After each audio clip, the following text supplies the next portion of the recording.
এতিয়া যদি আপনি সার্কেল বা আপনার আর একটু লাগবে কম্পাস লাগিব কম্পাসের মানে সে কম্পাসের সিলেক্ট করব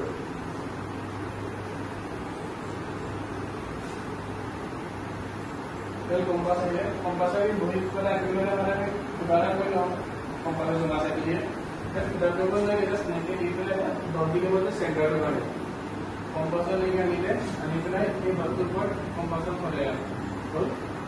আর কিছু ইকুয়েশন আপনার তার মেজারমেন্ট সার্কেল করে রেডিয়াস তো লাগবে না রেডিয়াসের মেজারমেন্ট আছে এই ইউনিট প্রোগ্রামটা আছে এই রেডিয়াসের মেজারমেন্ট ইয়াতে কনসিডার করে নেবে ঠিক আছে মেজারমেন্টের প্রাইস লিখে যেখানে মেজারমেন্ট রেডিয়াস লাগে মেজারমেন্ট হলে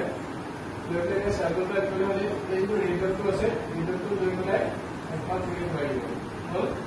এই রেডিয়াসটা সার্কেলটা পেল তারপরে এই কস্ট বিলটা আপনার কম্পাসের